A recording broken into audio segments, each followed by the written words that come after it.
इस वीडियो में हम लोग क्लास 8 हिंदी का चैप्टर 15 पढ़ने वाला है, जिसका नाम है दीनबंधु निराला। तो इस वीडियो में हम लोग इस चैप्टर का A to Z question answer solve करेंगे। तो चलिए बिना समय गवाए वीडियो को स्टार्ट करते हैं। तो देखिए यहाँ पर प्रश्न अभ्यास पार्ट से निराला को दीनबंधु क्यों कहा गया है। देखिए दीन मीन्स क्या होता है? गरीब। बंधु मतलब जिससे बंधुता चाहते हैं ना, उसके जो फ्रेंड है, फ्रेंड की तरह। तो दीन बंधु हो गया, उसका भलाई चाहते हैं। तो यहाँ पर देखिएगा ये जो दिन होता है ना, इसका मतलब होता है जैसे दिन, जैसे इंग्लिश में DAY डे बोलते हैं। और ये जो दिन है ना बड़ा ही रहेगा ना, तो दुखिया होता है, दिन दुखिया। ठीक है, गरीब होता है। ठीक है, तो चलिए ये सब क्वेश्चन आंसर आपको बताते हैं PDF से। तो देखिए यहाँ पर दीनबंधु निराला प्रश्न अभ्यास। तो पहला सवाल क्या था? निराला को दीनबंधु क्यों कहा गया है? तो लिखेंगे निराला को दीनबंधु इसलिए कहा गया है, ठीक है, क्योंकि वे गरीब और वंचित लोगों की हर संभव मदद करते थे। हर संभव, ऐसा बोला जाता है ना, इनके पास पैसा आता था तो और कम समय के लिए टिकता था, वो दान दे देते थे और सभी का मदद कर देते थे। ठीक है, जितना इनसे होता था। तो क्योंकि वे गरीब और वंचित लोगों की हर संभव मदद करते थे, उनके घर पर आने वाले किसी भी गरीब व्यक्ति को खाली हाथ नहीं लौटना पड़ता था और इसी का फायदा भी उठाते थे। ठीक ना, बहुत सारे। निराला उनकी जरूरतों का ख्याल रखते थे, मानो वे उनके बंधु, बंधु यानी भाई, मानो उनके बंधु ही हो। ठीक है, इसलिए इनको दीन बंधु कहा गया। ठीक है, क्योंकि ये गरीबों के बंधु हैं, भाई हैं, मदद करते हैं। दूसरा सवाल है निराला संबंधी बातें लोगों को अतिरंजित क्यों जान पड़ती है? अतिरंजित मतलब भरोसा नहीं हो रहा कि ऐसे कैसे हो सकता है। बोलते हैं ना कि ऐसे कैसे हो सकता है, तो आश्चर्यचकित हो जाते हैं, विश्वास नहीं करते हैं। ठीक है, अतिरंजित में से क्या हो गया? तो बढ़ा चढ़ाकर किसी को किसी चीज को कहा हुआ। ठीक ना, बहुत बढ़ा चढ़ाकर। तो देखिए उत्तर लिखेंगे निराला के उदारता और दानशीलता के कार्य लोगों को अतिरंजित इसलिए जान पड़ती है क्योंकि उनमें असाधारण और दुर्लभ गुण थे। किस चीज का दुर्लभ गुण? ये उदारता का, उनका दिल बहुत बड़ा था। और दानशीलता, ये दान करते रहते थे। वे न केवल अपने मित्रों बल्कि भिखारियों और गरीबों की भी खूब मदद करते थे। कोई कोई होता ना सिर्फ अपने परिवार वालों और मित्र का मदद करता है, तो वैसा नहीं, वो उनका तो मदद करते ही थे, साथ ही साथ भिखारियों का, गरीबों का खूब मदद करता था। यहाँ पर छूट गया ये, बल्कि से नहीं, यहीं पर लिखना है। उन्होंने अपना सारा जीवन गरीबों की सेवा में समर्पित कर दिया था, जो कि आम लोगों के लिए अतिरंजक था। तो उनको लगता था कि ऐसे कैसे हो सकता है कि सारा, जिनके पास जितना पैसा आ रहा है सबसे मदद कर दे रहे हैं, सबसे दान कर दे रहे हैं, क्योंकि नॉर्मल आदमी तो ऐसा करता नहीं है। ठीक है, इसलिए बोला गया असाधारण और दुर्लभ गुण थे, इसलिए कोई विश्वास ही नहीं करता था। कहते थे कि नहीं ऐसा थोड़ी है, निराला जी ऐसे थोड़ी होंगे, आप बढ़ा चढ़ा कर बोल रहे हैं। तीसरा सवाल है निम्न पंक्तियों का भाव स्पष्ट कीजिए। कह जो रहीम दिन ही लखै दिन बंधु सम होय। ठीक है, तो देखिए उत्तर लिखेंगे इस पंक्ति का भाव है कि जो व्यक्ति गरीब और वंचित लोगों की देखभाल करता है, गरीब और वंचित लोगों की देखभाल करता है, उनकी मदद करता है, वह दीन बंधु के समान महान बन जाता है। समझे, दीन बंधु के समान महान बन जाता है। दीन बंधु गरीबों का मित्र। ठीक है, अब देखिए खा, पुण्यशील के पास सब विभूतियां आप ही आप आती हैं। पुण्यशील के पास सब विभूतियां आप ही आप आती हैं। तो देखिए उत्तर लिखेंगे इस पंक्ति का अर्थ है कि जो व्यक्ति पुण्य कर्म करता है ना, उसके पास सभी प्रकार की संपत्ति और विभूति स्वयं आ जाती है। विभूति मतलब उसको लोग पुकारने लगते हैं अच्छे अच्छे नामों से। उसे इन चीजों के लिए संघर्ष नहीं करना पड़ता है। पुण्य कर्म करना ही जीवन में समृद्धि लाता है। ठीक है ना, ख्याति हो जाता है, लोग जानने लगते हैं बहुत सारा। अब आगे देखिए ग नंबर। ग नंबर है धन उनके पास अतिथि के समान अल्प अवधि। ठीक है, इसको तोड़ेंगे तो क्या बनेगा? अल्प अवधि। अवधि मतलब समय, अल्प में यानी थोड़ा सा। ठीक है, कुछ कुछ टाइम के लिए। तो धन उनके पास अतिथि के समान अल्प अवधि तक ही टिकने आता था। उनके कहने का मतलब क्या है? जितना पैसा आया तो फिर सबका मदद कर दी, खत्म हो गया।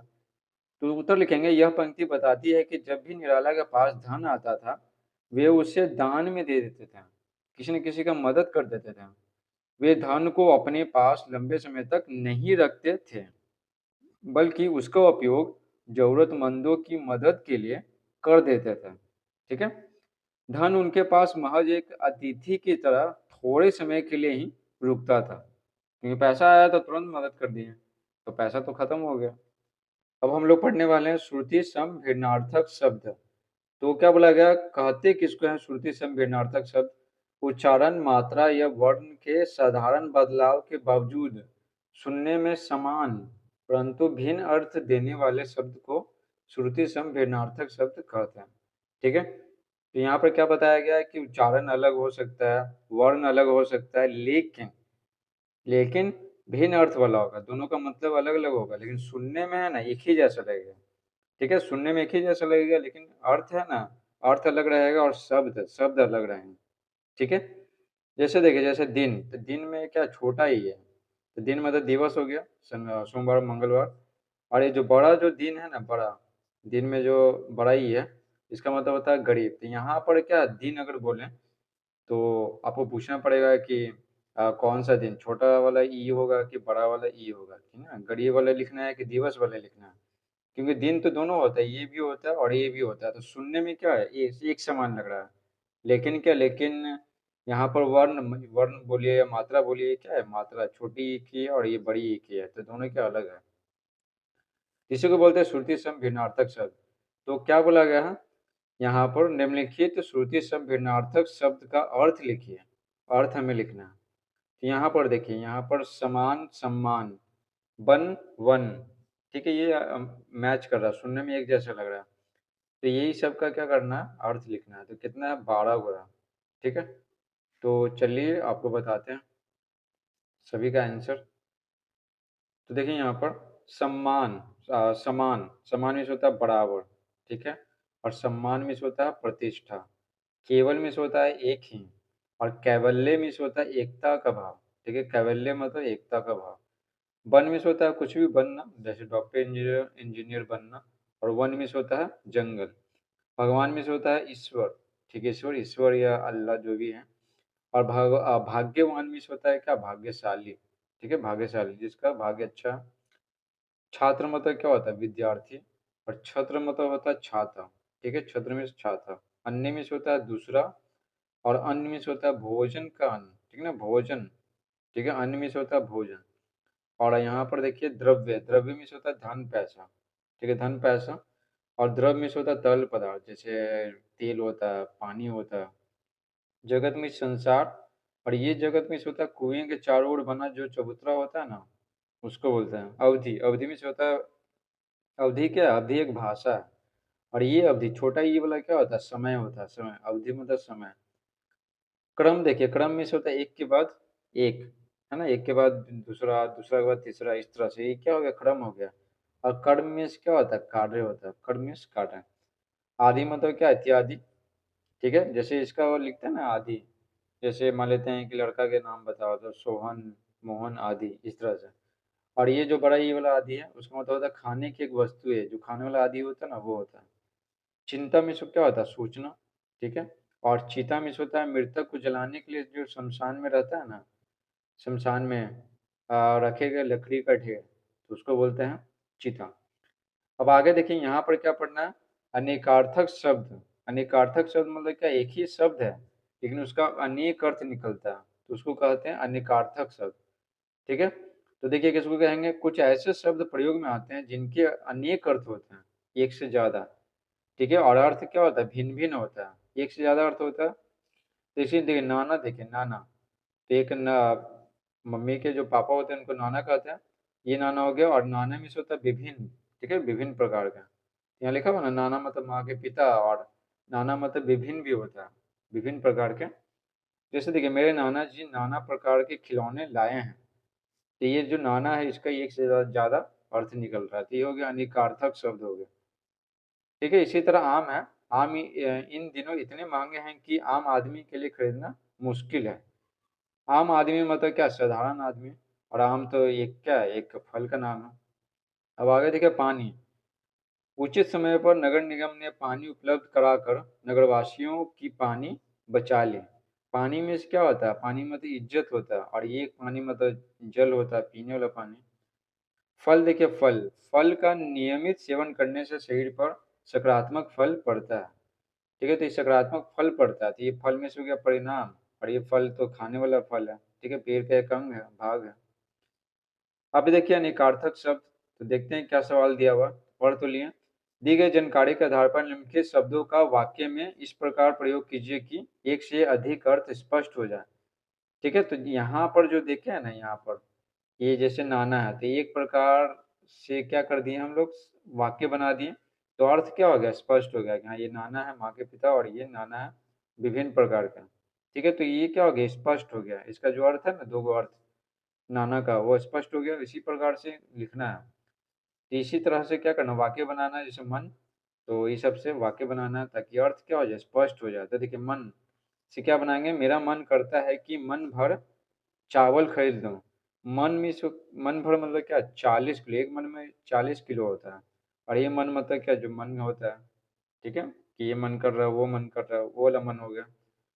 हर में से होता है, हर हर व्यक्ति को कोई हर नहीं सकता है।